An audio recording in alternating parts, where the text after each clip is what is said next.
How to Become a Gentleman Villain. Tanya Roth-Taylor continued reading the letter, cold sweat forming on her back. With the break approaching, I wish to see you again. Many students returned to their family homes, rested, and then came back. Tanya, you should come home and get some rest. Then return to Sylvania. Bring Ed with you as well. Tanya Roth-Taylor froze, her fingers trembling as she folded the letter. The senior maid of Ophalis Hall spoke gently. You seem quite tired. No, I am all right, Tanya replied quickly. Yet inwardly, she sighed. I already have my hands full with the LT Trading Company crossing the line, and now father as well. Sigh. The night slipped by unnoticed, and before she realized it, morning had already arrived.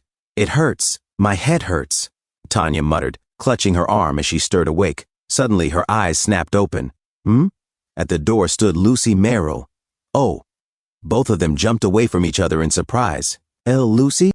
Tanya stammered, beads of sweat forming on her forehead. Hello, Lucy. Did you have something you wanted to say to me? Lucy adjusted her hat, hesitating. Sorry. About last time. I made a mistake. No, you already apologized before. There is no need to do so again, Tanya said hastily. She scratched her head and laughed awkwardly. Ha ha ha. The weather is great today, right? Perfect for a nap. Were you going to my brother's camp today as well? I do not go that often these days, Lucy replied. Oh. Really? But why is that? Tanya asked. Lucy looked away, her cheeks reddening. After napping somewhere else, it is strange. My skirt gets dirty, I get dust all over myself and my hair gets tangled. I do not look nice. Tanya Roth-Taylor and the senior maid were both stunned. That Lucy Merrill, worrying about how she is viewed, Tanya thought in disbelief. The senior maid also broke into a sweat. It was subtle, but right now, it mattered. I was planning to go to his campsite tomorrow, Lucy continued softly. Not having been there for so long makes me want to go. For just a moment, she looked like an ordinary young girl. Do not worry, Lucy, the senior maid said confidently. Lucy tilted her head in confusion. You are plenty beautiful, Tanya added quickly. But tomorrow, I vow on my title as senior maid to dress you up as best as I can. That was the senior maid of Ophalis Hall. Primary duty, assisting students. Secondary duty, love advice. Lucy Merrill broke into a nervous sweat. Elsewhere, inside a cabin deep in the woods, a bird hummed softly. Suddenly, chirp? Dark energy surged outward from Janica Flaylover. Lortel, you really built it, she murmured, her eyes turning crimson. A powerful gust of wind spiraled through the cabin. Marilda appeared. Well, she asked calmly. It is not much of a strain to summon you in human form now, Ed Roth-Taylor said. So it seems, Marilda replied. A system notification appeared. Rare thunderstruck 1,000-year-old wooden cane. A cane crafted from a 1,000-year-old tree struck by lightning, processed with various spells to increase spirit sensitivity efficiency. Crafting difficulty, extremely high. Amplifies spirit sensitivity of all attributes. Improves mana efficiency of spirit magic, allows all spirit formulas to be used regardless of spirit sensitivity once a contract is formed. Improves mana efficiency when using high-rank wind spirit Marilda, expands the affected area of Blessing of Wind, greatly enhances the area of effect and power of the spirit formula Updraft. It was the right choice to make this, Ed said quietly. Whoa, Janica exclaimed. I have never seen a staff made through magic engineering before. Do you want to try it out? Ed asked. Janica stared at the long staff in his hands. Me? I have not fully recovered yet, so I am not sure I can test it properly. She took the staff and closed her eyes.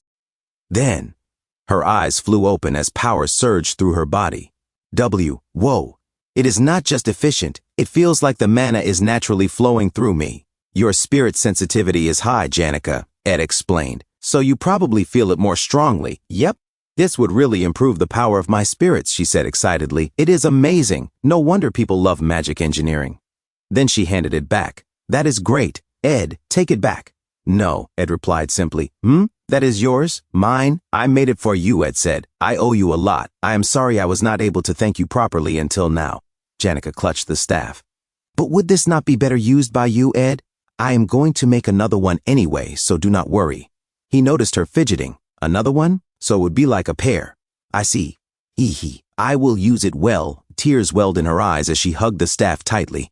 Thank you, Ed. Ed froze for a moment, then smiled warmly.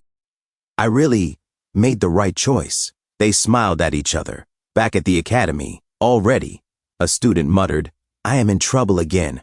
Her friend groaned. At the student plaza, a notification was posted. Final examination season had begun. Depending on the subject, both written examinations and field examinations awaited. This system applied only to middle year and upper year students. The written examination was capped at 100 points, but the field examination had no upper limit. Because of that, top students always maintained their rankings through their field examination scores. That was true for Wade, the top first-year student, and there was no need to even mention Lucy, the top student of the second year. If you wanted top marks, what mattered most was the field examination, and the highest scorer in my grade was Janica Flaylover, third year, top student. Ed Roth-Taylor murmured to himself. Can I beat her field exam score? Hello, Jix called out cheerfully. Hey, Ed replied. I heard there is a practice exam with the professors, Ed thought.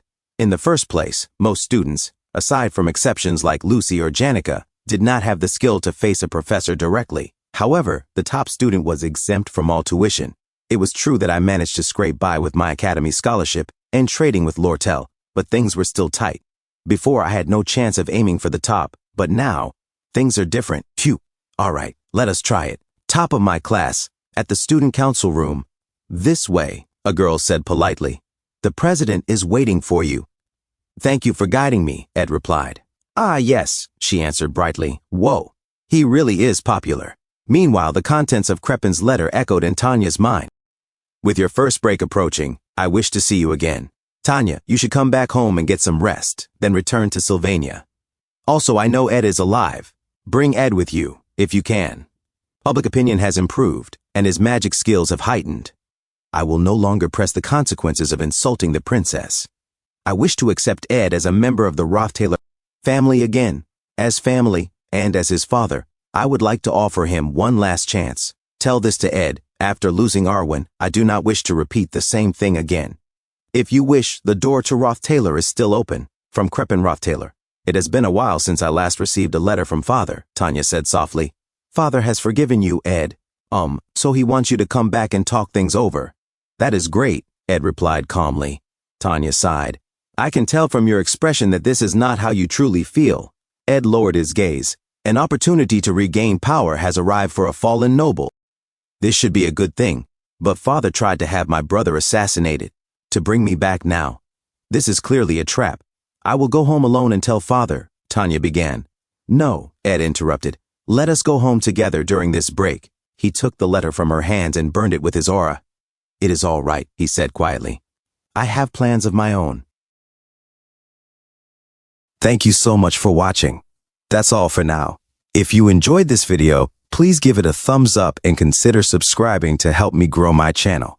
Your support means the world to me. Don't forget to leave a comment below. I love hearing from you. Let's keep the conversation going and get those analytics buzzing.